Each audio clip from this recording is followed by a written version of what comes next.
Doctor Pushpa Saxena की लिखी कहानी सुनाने जा रही हूँ। शीर्षक है वह सांवली लड़की। सूटकेस में कपड़े रखती अंजू को देख पूनम पास आ खड़ी हुई थी।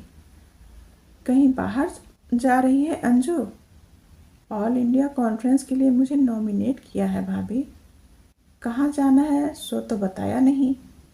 त्रिवेंद्रम। त्रिवेंद्रम शायद वहीं तो विनीत। बात अधूरी छोड़ पूनम सब कुछ कह गई थी। निरुत्तरित अंजू कपड़े रखने सहेजने में व्यस्त रही। सुना है त्रिवेंद्रम का कोवलम सी बीच बड़ी रोमांटिक जगह है, कहीं खो न जाना। पूनम के चेहरे पर शरारती मुस्कुराहट थी। मेरी इतनी ही चिंता है तो साथ चलो चलो भाभी, माँ भी निश्चिंत रहेंगी। तो चिंता करने वाला खोज क्यों नहीं लेती अंजू? कब तक उसके नाम की माला जपती रहेगी? भाभी प्लीज़, तुम जानती हो मुझे इन बातों से सख्त नफरत है। जिससे नफरत करनी चाहिए उससे तो कर नहीं पाती। भगवान तुझे सद्बुद्धि दे। ला मैं कपड़े रखती हूँ, तू जाकर चाय पी ले। कैसा मुंह तो सूखा रहा है।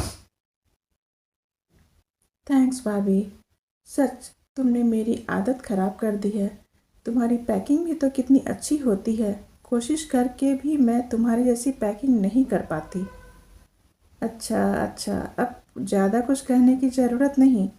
पर देख, अम्मा जी को मत बताना कि तू त्रिवेंद्रम जा रही है, वरना वह बेकार शोर मचाएंगी। पर झूठ बोलना तो संभव नहीं है ना भाभी।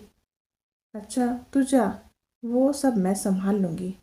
अंजू को जबरन उठा पूनम उसके सूटकेस में कपड़े सजाने लगी। अपनी इस छोटी ननद के प्रति पूनम के मन में बहुत प्यार था। दोनों बड़ी ननदें जब भी घर आती पूनम असहज उठती। घर के काम निपटाती, ननदों की फरमाइशों पर दौड़ती पूनम पागल हो उठती थी। रेवा दीदी मायके आते ही बीमार हो जाती और माला दीदी अपनी ससुराल की थकान उतारने ही मायके आती थीं। वहाँ तो सुबह 5 बजे से रात के 12 बजे तक एक पाँव पर खड़े सबके हुक्म बजाने पड़ते हैं।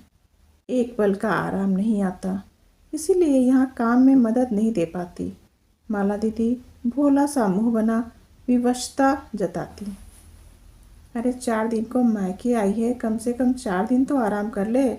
अरे बहू, आज जरा माला के सिर में तेल डाल देना, न जाने कब से तेल नहीं डाल पाई है बेचारी। बेटी का दुलार करती अम्मा भूल ही जाती कि दिन रात मशीन की तरह काम में जुटी पूनम को भी 2 घड़ी आराम की ज़रूरत पड़ती है। ऐसे समय पूनम का हाथ बटाती अंजू अम्मा को समझाती, माला दीदी के सिर में तेल मैं डाल दूंगी। पूनम भाभी पर तो पहले से ही काम का इतना बोझ है। हाँ हाँ, हम लोग तो बोझ हैं, बड़ी आई भाभी की हिमायत करने वाली।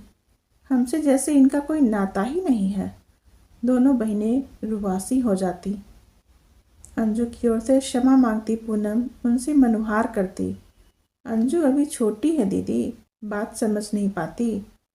आप भला बोझ हैं, आप तो हमारे सिर आंखों रहें दीदी, इसे क्षमा कर दें। पूनम से अंजू का अतिशय स्नेह दोनों बहनों को नहीं सुहाता था। अम्मा ने इसे सिर चढ़ा रखा है, हम पर ही सारे अंकुश लगाते थे, जो जी में आया बक देती हैं। इसी अंजू से जब विनीत ने 2 वर्षों की लगी सगाई तोड़ दी तो पूनम ने ही उसे संभाला था। भावनात्मक स्तर पर अंजू विनीत के साथ किस गहराई से जुड़ चुकी थी, यह तो सगाई टूटने के बाद ही पूनम जान सकी। विनीत पर पूनम को बहुत गुस्सा आया था। जब जनाब को अपने दिलो दिमाग पर भरोसा नहीं था तो निर्णय ही क्यों लिया? अंजू से बार बार मिलने या 5-5 पेज लंबे प्रेम पत्र लिखने की क्या ज़रूरत थी? उतनी आसानी से सगाई तोड़ मुंह छिपाने सिंगापुर भाग जाना क्या ठीक था? विनीत त्रिवेंद्रम में है, क्या वहाँ अंजू सहज रह पाएगी? विनीत के साथ बिताए सारे पल जीवित हो उठेंगे कैसे झेल पाएगी अंजू? अंजू को एयरपोर्ट छोड़ने पति के साथ पूनम भी गई थी। काश अंजू के इस व्यक्तित्व को विनीत देख पाता। अंजू सी सलोनी पत्नी, क्या वह पा सका होगा? कंपनी की मुख्य वित्त अधिकारी अंजू किससे कम है? चार्टर्ड अकाउंटेंसी कितनी लड़कियों को कर पाना संभव होता है? अपने पांव पर झुकती अंजू को पूनम ने सीने से लगा लिया था। धीमे से फुसफुसाती पूनम ने कहा था, देख अंजू, यह दुनिया जितनी ही बड़ी है उतनी ही छोटी भी। अगर वहाँ कहीं विनीत मिल गया तो झेल सकेगी? तुम निश्चिंत रहो भाभी, अब तुम्हारी अंजू बदल चुकी है।